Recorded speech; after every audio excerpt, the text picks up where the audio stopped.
Hello again, it's Vablonsky. Today, let me take you to a special place. One that serves top quality sandwiches that are made with the best ingredients. This sandwich spot makes their own potato chips too, and desserts. One dessert is very unique, and all the food is served in these beautiful boxes. Come along, it's artisan sandwiches and more on today's episode.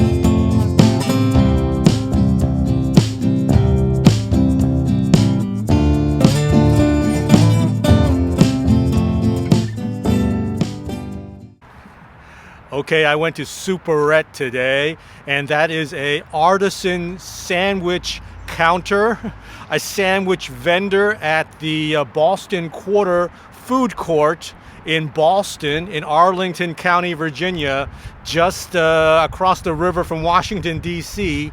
And you may be wondering, what is a artisan sandwich counter? Well, they make, this place Superette, they make sandwiches, all kinds of sandwiches, but they use artisan, top quality, high quality ingredients. So that is their calling card, as it were. They make specialty sandwiches, and they use the best ingredients they can find. So it's not your fast food sandwich. It's not like that. And my first sandwich is the short rib sandwich. And you don't find short ribs of beef in sandwiches very often. I don't recall ever finding a short rib sandwich on any menu. Let me just say that the short ribs are ancho braised. They're slow braised. And ancho means, I think it's a reference to ancho chilies. And they take the short rib meat off the bone, because short ribs have a very prominent bone. From the menu, they have Gruyere cheese, chipotle aioli, a kind of sauce. Ooh, this is a large sandwich. Wow, they don't cut it in half. It's just a long sandwich. And you can see the shredded, torn pieces of short rib beef. Ooh, you can see the avocados in there too with the arugula. It is large and hefty.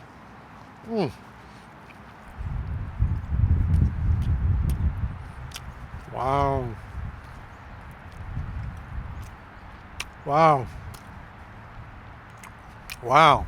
That is beefy.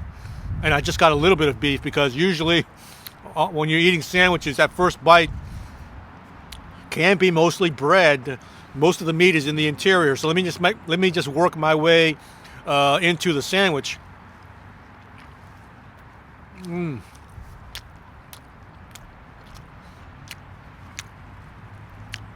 Wow.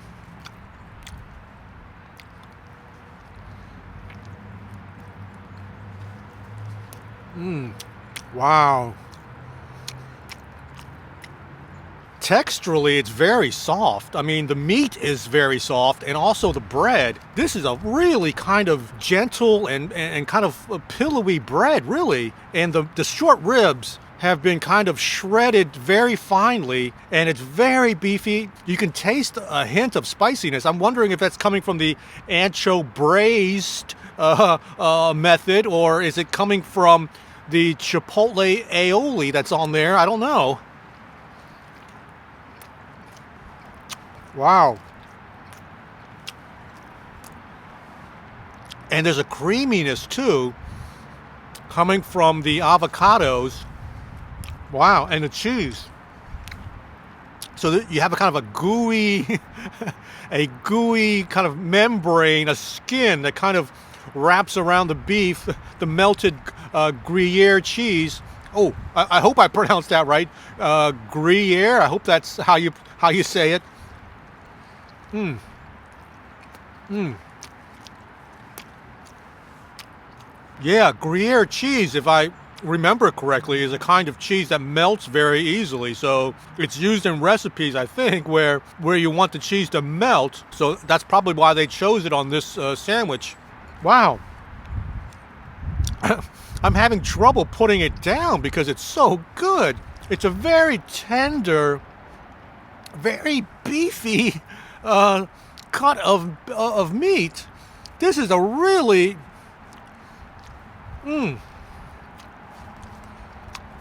Wow.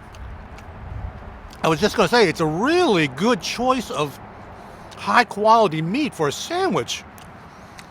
And of course, they serve their sandwiches in these lovely takeout boxes. Wow, it's a striking pink. It's imprinted with their name, with their brand, Superette. And so, wow, what a striking, delicious box. Not only is the sandwich delicious, but it's a deliciously looking, very striking, vividly appealing box. Wow. And you know what? I was struck by the name Superette. It struck me as a very original and creative name for a sandwich counter, a sandwich vendor, shop. I mean, Superette. On the surface, it kind of means a something that is super, but not largely super. It's a small super.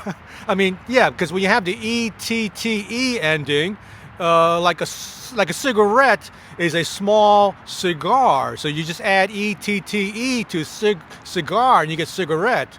So something that's super and big and strong and powerful is super, but something smaller, a smaller version of super is Superette.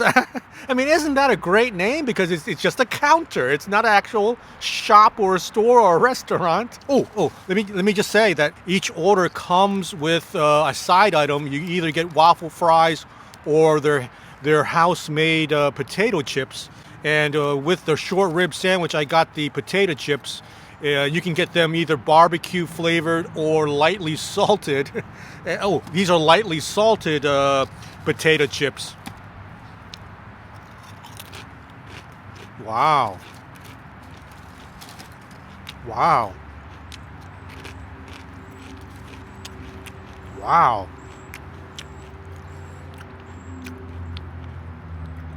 Wow, these are really good. Wow.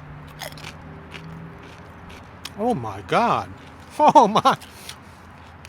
Wow, they're ultra crispy.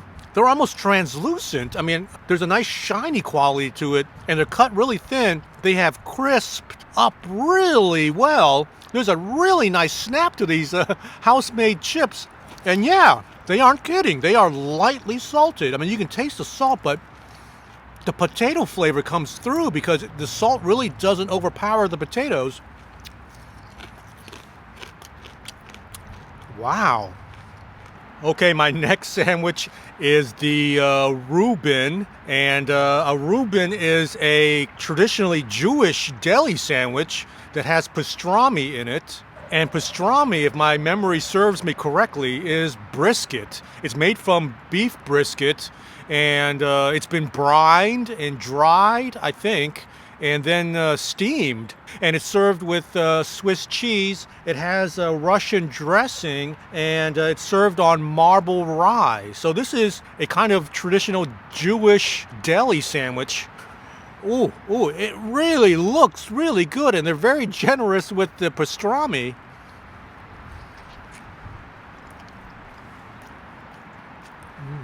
Wow.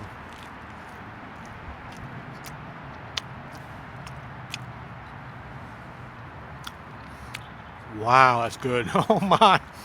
Wow.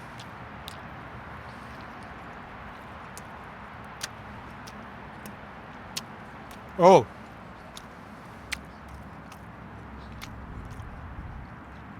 There's one thing in here that I forgot to mention because I can really taste it. That is the sauerkraut, which is the fermented cabbage. Wow, that's good. Because that fermented cabbage, that sauerkraut really pairs well with the pastrami. and that's a very traditional pairing. I mean, you typically find sauerkraut in a pastrami sandwich like this.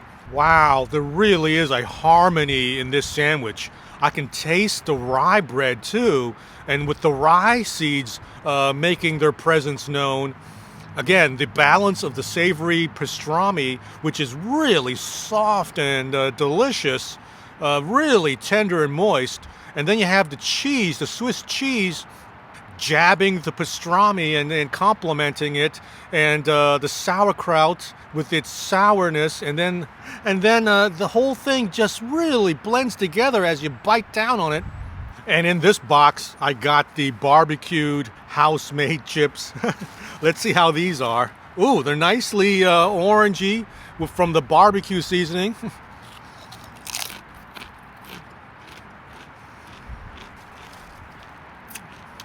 Wow. Wow. Ultra crispy. These are sinfully crisp. Oh my Lord. I mean, I think if you've had barbecue potato chips before and you get them out of a bag from your grocery store, you know, from the name brand potato chips, these are spicier than those. Wow. That barbecue seasoning, I'm sure it's house-made too. These are the spiciest potato chips of any kind, I think, that I've ever had. Wow. Wow, they made some excellent potato chips. And, you know, and potato chips are a common side item with sandwiches. And, you know, if you're going to make artisan specialty sandwiches, you can't just grab some chips out of a prepackaged bag. You got to go all out and make your own potato chips. And they have, and they've done an excellent job. Okay, at Superette, they have a few dessert selections, and I chose the fried Oreos. Oreos, you may be familiar with, of course. They are a famous and popular cookie. It's a chocolate cookie, I believe, with a cream filling on the inside. So it's two chocolate cookies sandwiching a creamy white filling. I haven't had an Oreo cookie in a long time, but I thought that the fried Oreos would be intriguing. Oh, let me try it. Here it is. Oh, wow. I believe fried Oreos are a popular, like a state fair item that you see in the United States at state fairs, like the Texas State Fair and you know, setups like that. They have fried items, you know, items that you wouldn't typically fry. And frying cookies are a very unusual thing, and it works though. Oh my, it's good. Wow. I mean, each one is shaped differently. It's battered and then fried, so it's not uniform in appearance. I mean, what does the frying actually do to the Oreo cookie? It makes it softer. Frying actually makes the cookie softer because you don't get a hard snap from the cookie that you would get if you just ate it straight out of the box. You know, if you bought it from a store. And the batter itself is crisp, but kind of in a soft way.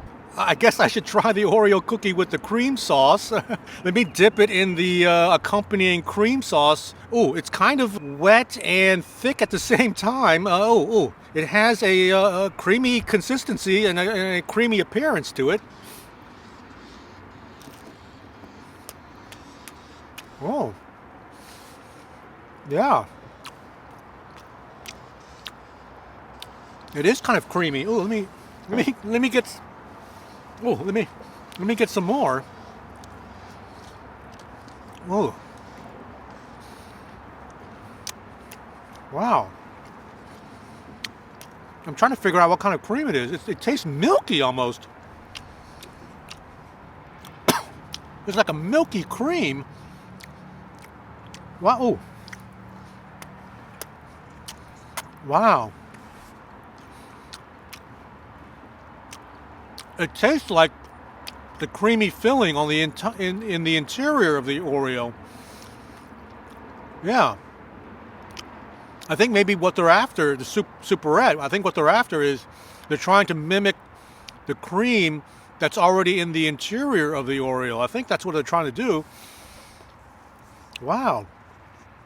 Does it add to the experience? It does. It has a milky kind of taste to it almost.